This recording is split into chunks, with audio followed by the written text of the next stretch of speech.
Hello everyone, and welcome to Black Shadow here, and today we're going to be having a delve into the first entry for the Dune Imperium Uprising Design Diary. Now, for those of you who have no idea what this is on Direwolf's site, and these have been used previously, produced by Paul Dennen, as a way of kind of introducing and giving a feel for stuff that's going to be coming up for the games a few months before release. For example, if we go back to when Immortality was released last Christmas, there was a few design diaries beforehand, giving kind of ideas of how like the Talaxu would work, the specimens, a bit of the lore, some of the new cards, that sort of thing, and exactly what we're going to get for this one here. This was a pretty in-depth guide as well, giving plenty of insight. Also, some things still left for the time being for us to speculate on, but there's time to go regardless. We'll get through the obligatory, if you like what you do, please support the channel section. But though I do really mean it. Like, obviously, it's cool to be able to delve into these, kind of giving thoughts and ideas on what's going on, along with obviously the streams and game coverage that we do. But, obviously, without, like, you guys supporting us, that definitely wouldn't be able for us to do it at all. It doesn't have to be, like, anything particularly, but, just obviously following the channel. We've got the Discord, there's a Patreon, those sort of bits and pieces, and it really does help us a hell of a lot. So let's have ourselves a look into the dev diary. I'm not going to read this particularly word for word. I don't particularly need to do that. Yeah, just a general synopsis. The game obviously was originally announced at Gen Con over in Indianapolis not too long ago. There was a lot of questions, admittedly, on Board Game Geek especially, about what it was meant by a standalone expansion. I think that's fairly clear, personally speaking, but we'll ignore that. They'll get onto that. But yeah, how we've got to what Dune Imperium is. And there has been some questions about the design choice and making the decision that we've got here. I personally am all for it. I think it makes a whole ton of sense, but we'll see. So the diary starts with Paul kind of explaining his thoughts behind going through a brand new board and a brand new setup for Dune Imperium rather than adding on to the current iteration of Dune Imperium with the Rise of X and Immortality expansions. This obviously has been a point of talking and discussion since the decision was made, but it's one that I've already talked about plenty on streams and on this channel, in that even when I did my review of Immortality about a year ago now, best part of it, I mentioned about the fact that the game was bordering on just like that critical mass of where people were inundated with mechanics to deal with. For some people, it was already too much. I know some people were worried about that at the time. And if the Uprising wasn't going to be announced, I would have done a video talking about what I was expecting the next expansion to be. And it would basically have been something along these lines. We talked about it in the Spy Satellites podcast. If you think of the base game with Rise of X, Immortality, there's not really much left to do at that point. You could add some leaders. You could maybe add a faction space, I guess. Maybe do something else, perhaps. But your options are pretty limited. And apart from like adding in modular mechanics, maybe to like make some changes, it's really difficult to make any progress. And to be honest with those things, if you're going to do that, there's no reason you can't just start sort of something from scratch and do so anyways. And that's exactly what he talked about here. Rise of X had been out, praying for release. Obviously, this is also being tied into the release of the second film, which is out in a few months or so, I think. And down here is pretty much the crux of it. Player reception for Rise of X have been incredibly positive, but they announced Immortality. Some players questioned whether the game would become too complex and too bloated, and I think that's just legit what it would have been. Obviously, there's people that are saying, well, am I worried about all my components I've got? They're being rendered kind of redundant. There is due to be compatibility with all the old stuff into Dune Uprising.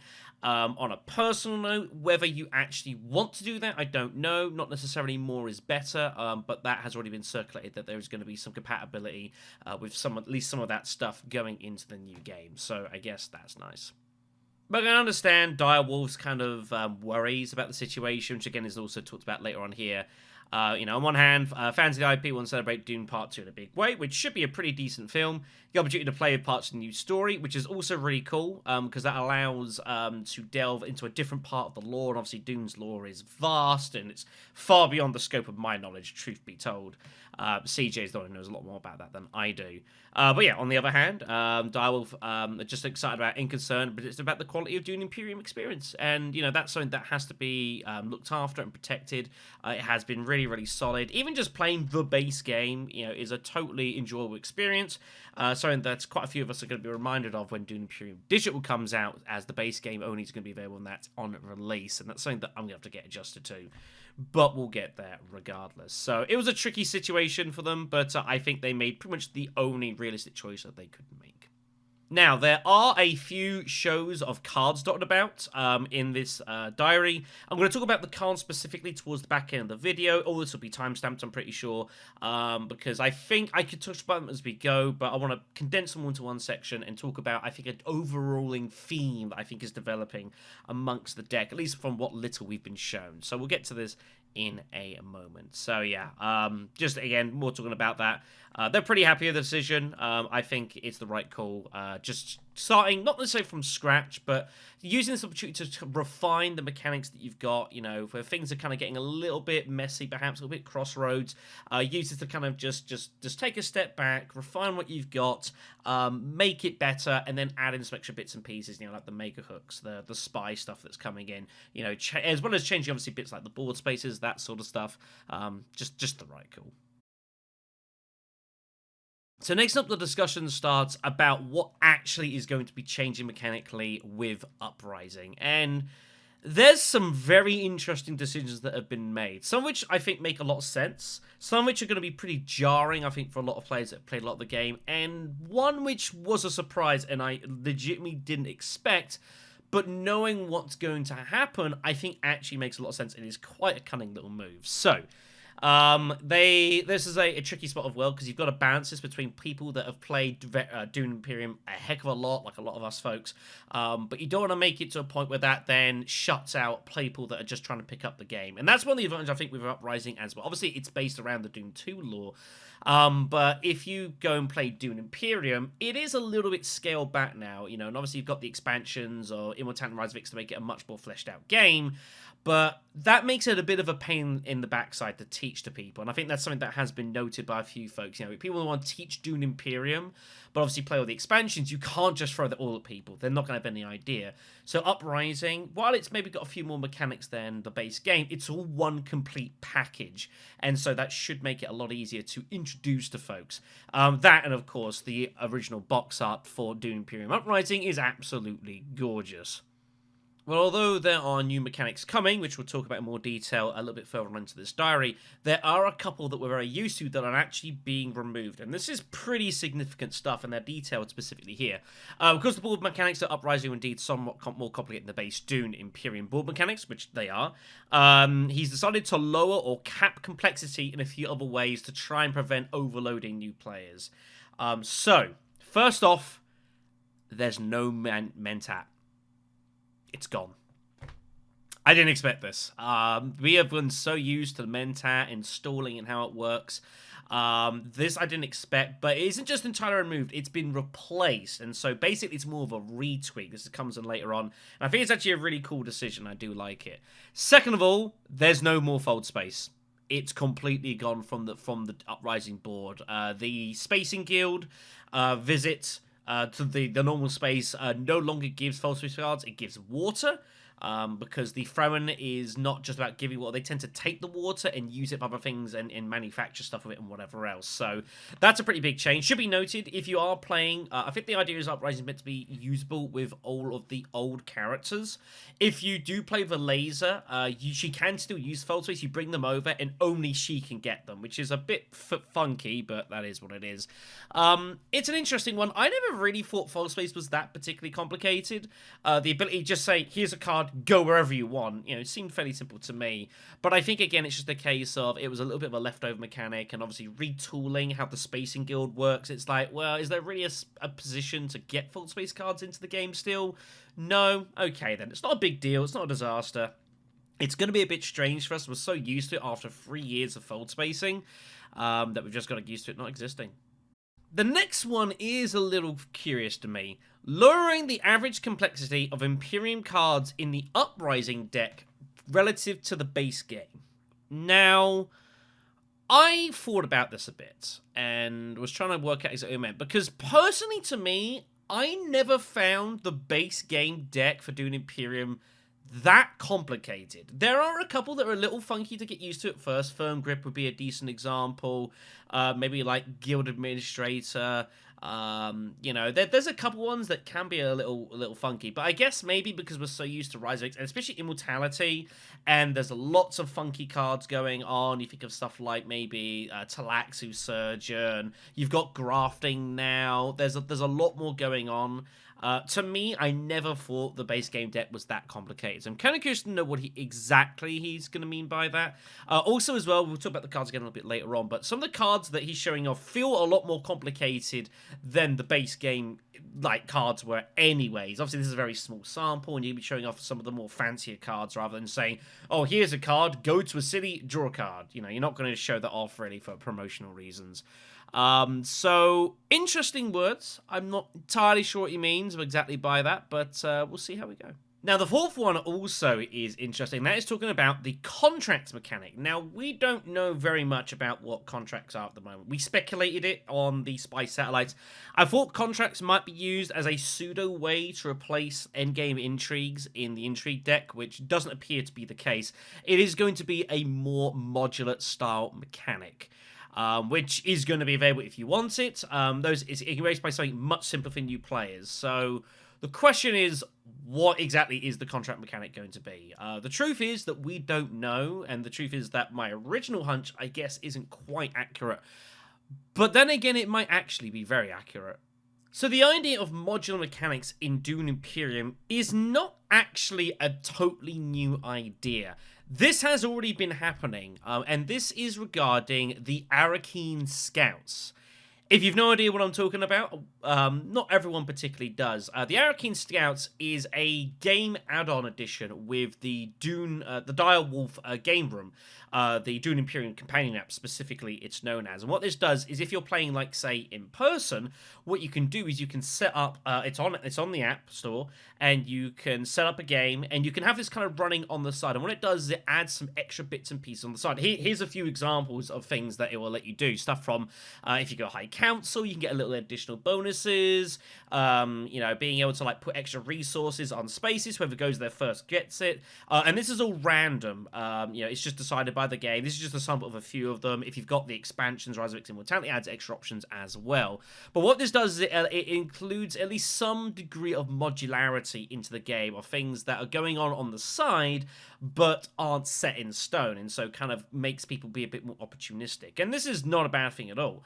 What this has allowed, I think, is the chance to experiment with the idea a bit. And it's very possible that the contract system for Uprising might not be too dissimilar from this. And now, of course, because you're building a game from the scratch, you know, from ground up, it allows you to kind of put something like this a lot more bait into the game, whereas like with the Arakeen Stouts, it's kind of just, it's there on the side and you do it as well.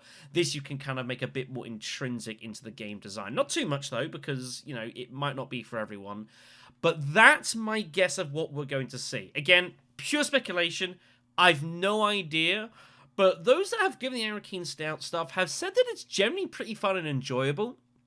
And, you know, rather than just saying, okay, we'll have an Arakeen Scouts mode for Uprising, why not just kind of take the idea of that and just put it into the game and hard code it in? Makes sense to me, really. Next up on the dev diary is talking about the general routes that players are going to take. And what has happened, of course, over the few years is that there's become some established sort of routes that players will typically take in a game. So, for example, anything from like going Steel Suits to like Research Station or Great Flat, you know, hitting the Emperor to go get Swordmaster, you know, Bene Gesserit to call your deck down, so that sort of thing. And obviously, now that you've got the opportunity to redo the board, you've got the opportunity to kind of change this up a bit. And this is actually shown off, if we go back up here very briefly, to what little you can see of the board here. So, for example, the old Fremen spot Steel Suits doesn't do that anymore. It draws you a card. Interesting enough, the old Hardy Warriors, instead of 2 troops, is now a troop and a card trash, which is very interesting. Very curious. You know, your Waters at your Spacing Guild. Conspiring is different now. It doesn't give you cash anymore. It just gives you troops and intrigues, that sort of thing. And again, this is a good idea. I think the faction spots in Dune Imperium are very, very important, and they do definitely control a lot of how the game works. So I think changing this up, tweaking how this is going to go, I think is a very good idea, and I do like it a lot. And this is talked about a little bit more, if I could ever scroll down, in the actual section here. So, you know, the opportunity to obviously, you know, Ultra and 2 patterns simply don't exist or may not work the same way. So for experienced players, we've now got to retool how we view the game, how we interpret it, and how we look to proceed on when the old stuff doesn't work. We've now got to start again, basically. And this has also been tied into some of the new mechanics we're expecting, not just tweaking what already exists. So yeah, hundreds of games to do based on Imperium. More variety of options and a wider range of Fremen is a change that he appreciates. You know, I agree as well. In the base game, the Fremen is kind of a bit of a one-trick pony. Either you go there to get water, or you go there to spend water to get troops. And that's all it does. You know, something like the Bene Gesserit, for example, feels a bit more diverse because obviously you're trashing to draw. The intrigues and secrets kind of gives you a variety of options. So I think this is a good idea. It just gives them a little bit more diversity. This has already, again, been explored with the likes of, say, the with Immortality specifically, say, Steelsuit's Manufacturer.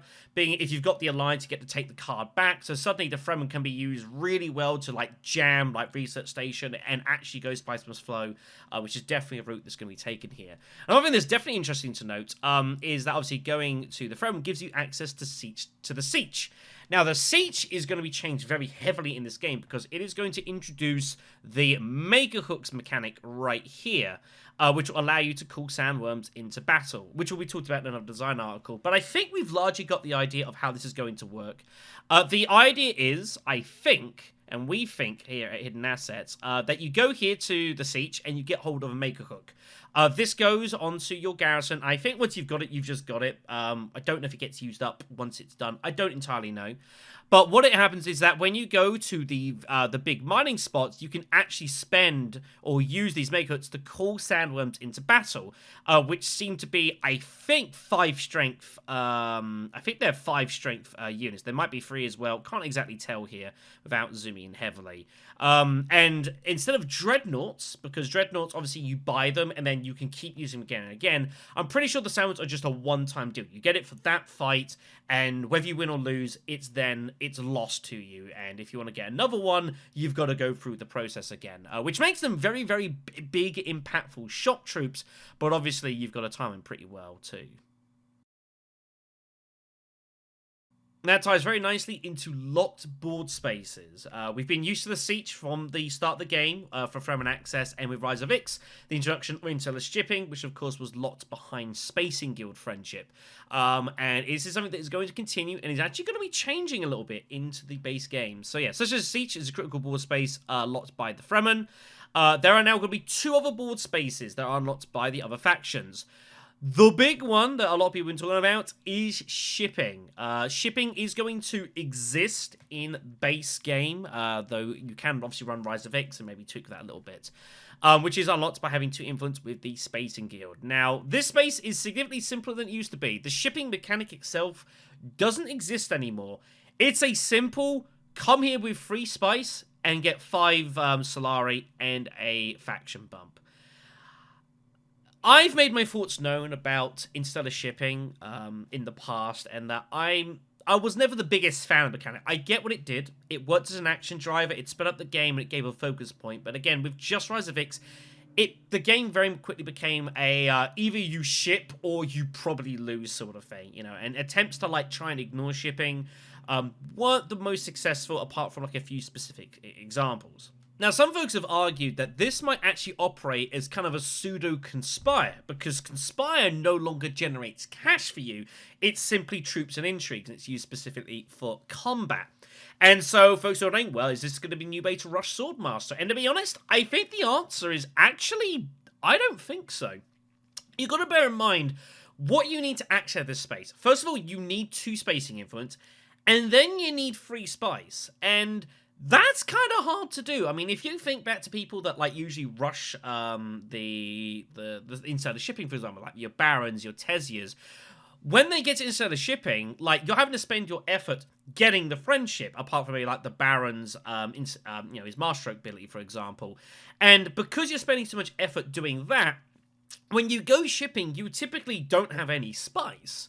So although someone could rush the access to inside the to this shipping spot here, getting to influence, like, in the first couple of rounds and getting free spice is going to be very, very difficult to achieve.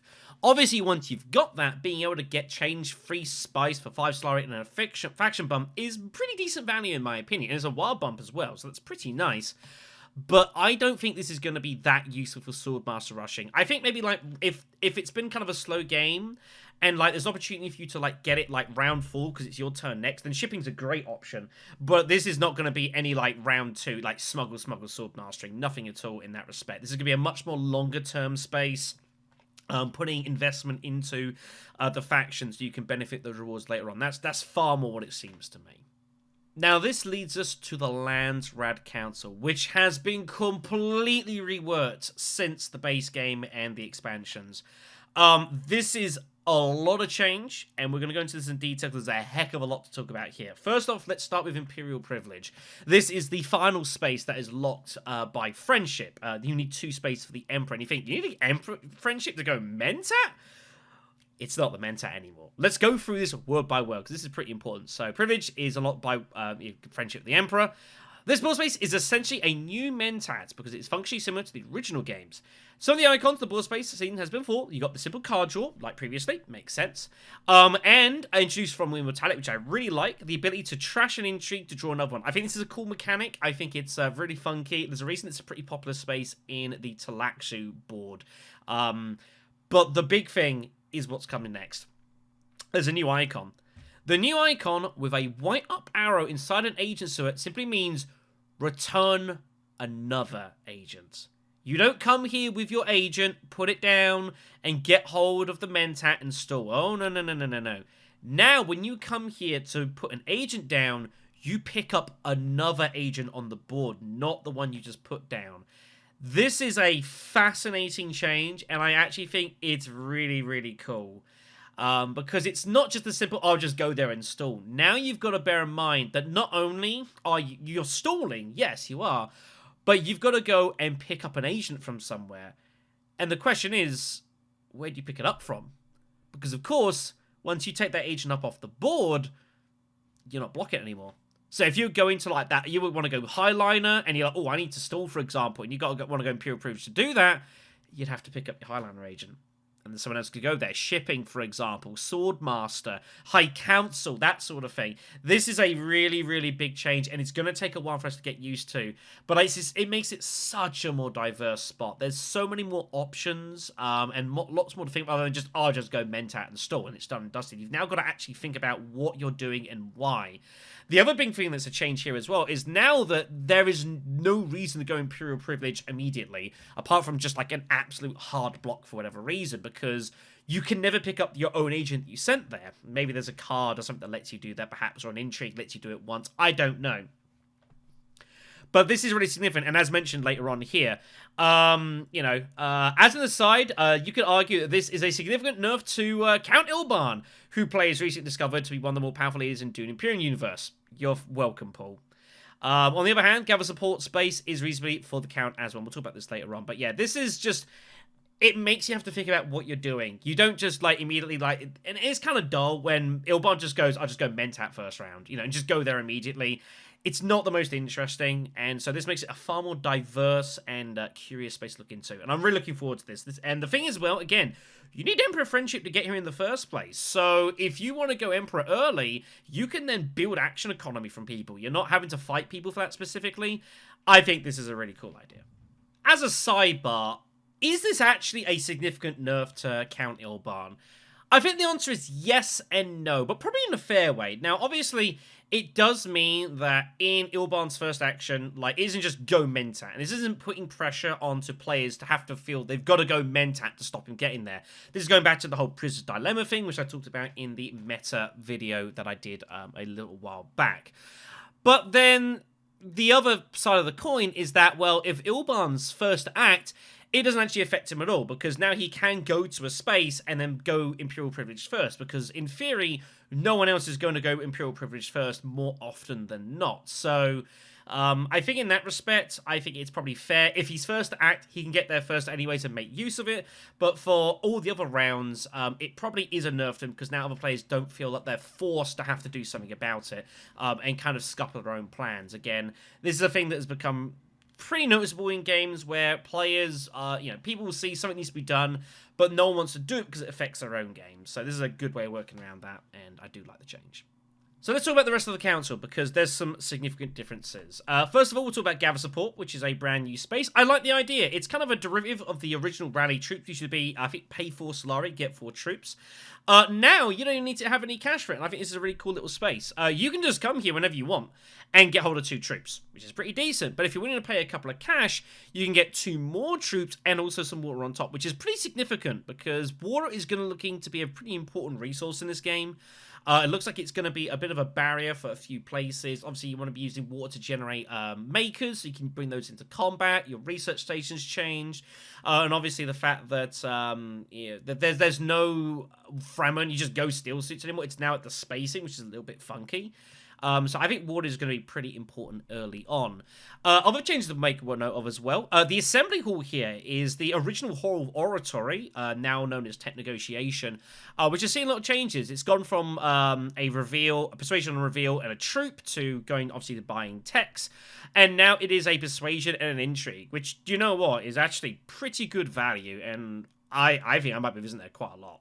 The High Council has been noted already to have been changed. Initially, it just works totally the same. You come here, you pay 5 Solari, get access to the High Council seat, but you can actually revisit here, assuming you can get here first, and you can pay this 5 Solari to turn it into 2 spies, an intrigue, and 3 troops, which is pretty damn good value for 5 Solari, don't get me wrong. The very interesting change that I want to make note of here is the Swordmaster. Now, this is now the only space currently where you can only go here once a game. But notably, while there's an 8 Solari cost for picking up your Swordmaster, there's this 6 down here. Now, I don't know what that means, specifically. It can mean one of 2 things. Either it means whoever goes here first has to pay 8 cash, and everyone that comes here afterwards pays 6 for their Swordmaster, like a get first tax.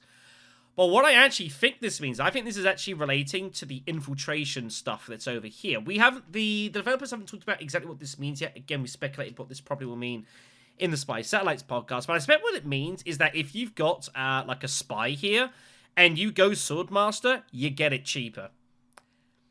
That's pretty good. You know, that 2 Solari in the early game, makes difference. Especially if you're able to go shipping and you can get a spy to come to Swordmaster and get that on the cheap, that's looking pretty damn good, and you might jump some queues. And now it's time to talk about cards and the many changes that are coming to the stuff that we use in this game. And the best place to start here is with Prepare the Way. This is going to be the new Arrakis Liaison.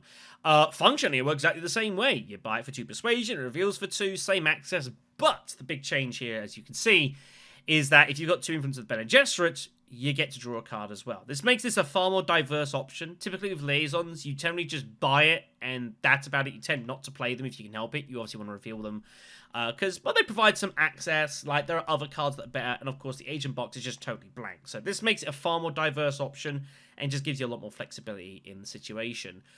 But this gets me the ability to start talking about cards a bit more widely here. And there is something that I've definitely noticed. There's some more down here, by the way, we'll look at in a moment. And there are some pretty strong cards. This should be noted, this probably isn't a great example. There's only about 7 or 8 cards. And again, you're not going to show a card that's like blank or like, here, you go here, you get a card draw. You're not going to do that. And that's not to say that some of these cards aren't pretty decent, Undercover Asset, for example, allowing you to ignore influence requirements and board spaces. That's pretty damn good. Ecological Testing is basically the old research station, but slightly compressed into a card, which is pretty darn nice. Long Live the Fighters, pretty cool card here. If you've got 3 or more cards, you draw 3, you keep 1, you discard 1, you trash 1. Pretty good. Pretty expensive, should be noted, that sort of thing. But what I think is becoming noticeable is that a lot of cards in this game, and especially if we go up as well, back to the top, to whatever it was here, like branching path. Again, you need like the specific alliance. Cards are getting more situational, I think, by the looks of it. It's more not just a case of like, all right, I just get firm grip and I just get tons of faction stuff. There seems to be definitely a turn towards like making it so you've got to invest into certain things to get certain types of rewards out, and I think that's good. I think that makes the game feel perhaps a little bit longer. It makes the experience a bit more kind of dedicated. And it's probably just makes it feel a lot more rewarding in the end, you know, so that when you start getting branching path off here, you can feel pretty happy about it and think, all right, I've put the effort into that and now I'm reaping the rewards. So I think that's pretty good. Also, for free cost, branching path is not looking too bad. Again, you gotta get that alliance though. It remains to be seen what the relative strength for a lot of these cards are. I'm not even going to bother trying to sit here and say if a card's going to be good or not, because we just don't know much of the deck. But some of them innately seem pretty decent. You know, undercover asset, if you can't play it, you can still reveal it for like these infiltration things, you know, which is pretty decent. You know, testing station, again, just reveal it. You got the Fremen Bond, you get some Warner. That's pretty damn good, you know. So there's a lot to like here. I'm very curious to see what the deck is going to look at. But the one thing I would say is that, again, going back to earlier on when Paul Dennen said that he wants to make the Imperium deck less complicated than base game, I look at these cards, I don't necessarily believe that, truth be told. But again, it's probably not a very good sample size for that. So we come towards the back end of the diary now. There's not too much to go through here. First of all, just a little bit of context from Paul, which I actually 100% agree with, and this is something that is a bit of a problem with the original game. And that is the idea of being able to just bomb a track and making it kind of unsurpassable with other players to chase you on it. Now, you can still do that, and that's not going to change, but the idea behind giving all the factions, like, benefits of getting to their friendships means that if you decide to just bomb one faction for its alliance, yeah, you'll be able to obviously get those points early on and get those rewards, but you're going to start sacrificing other things long term, so something you'll be very careful of. And I think this is a good idea. I think back to, like, something, even the homebrew stuff that we delved into, and there are, like, players, like, say, Serena Butler, for example, who was really easy just to basically bomb 2 tracks and say, what are you going to do? How are you ever going to chase me? And people just don't bother, and you just kind of win the game. Being able to do this so that you, like, it costs you elsewhere, and so it's all give and take, I think is a very cool decision. So last up in the diary is a bit of a wrap-up of other details that are coming in, as well as a bit of a glimpse into the intrigue deck. So let's get into all of this. First of all, confirmation that all existing leaders from Dune Imperium will be compatible with Uprising, and most of their components will be able to be brought along as well. Now, there was not too long ago released like an image of a lot of how the compatibility is going to work. On a personal note, it struck me a lot of compromise and kind of like, this is how you can do it to bring the stuff in. But at no point did it really feel to me that, like, oh, you should really do this to improve the game. You know, now I'm not saying that this is a bad thing at all, and I'm not even trying to suggest that, like, Dire Wolf should, like, make that.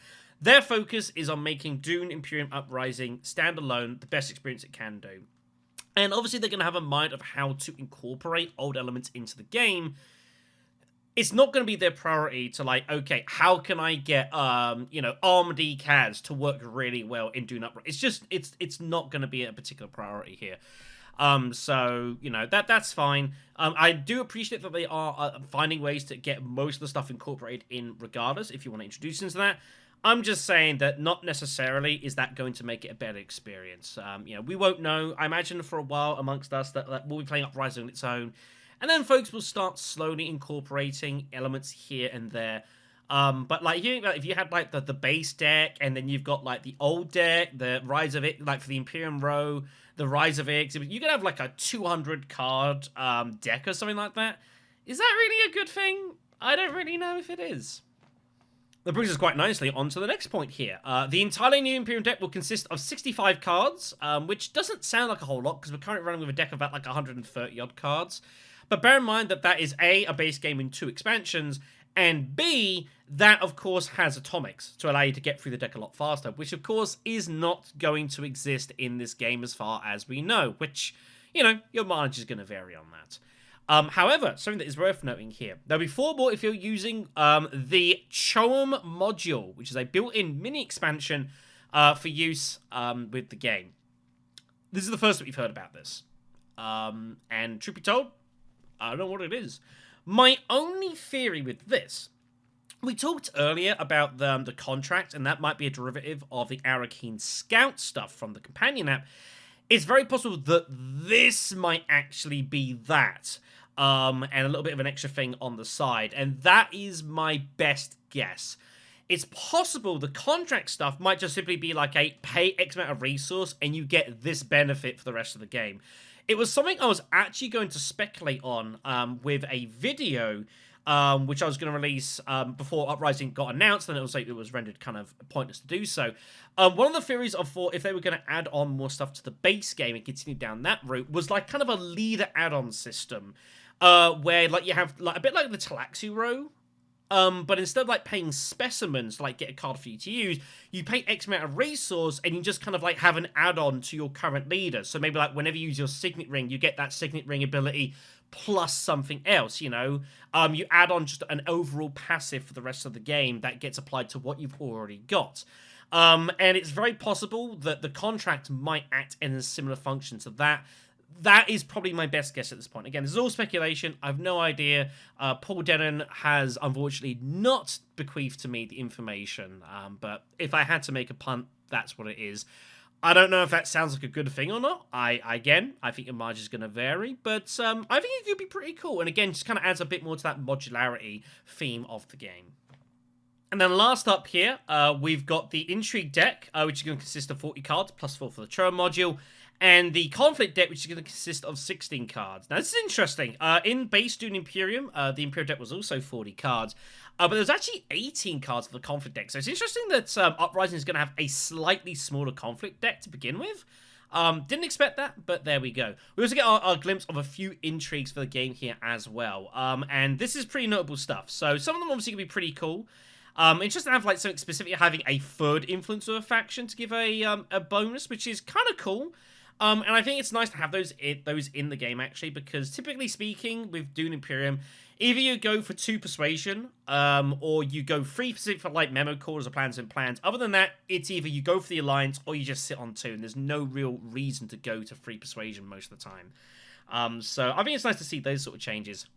I think a big thing to note, though, as well, is that endgame intrigues are still going to be in the intrigue deck, which I guess makes sense in the end of the day. I did speculate that maybe they might look to take that out, but they haven't done so. I do like the look of Shadow Alliance, though. I think it's actually a really cool little intrigue. So if you have 4 influence or more on a faction track, but you don't own the alliance, you still get a point.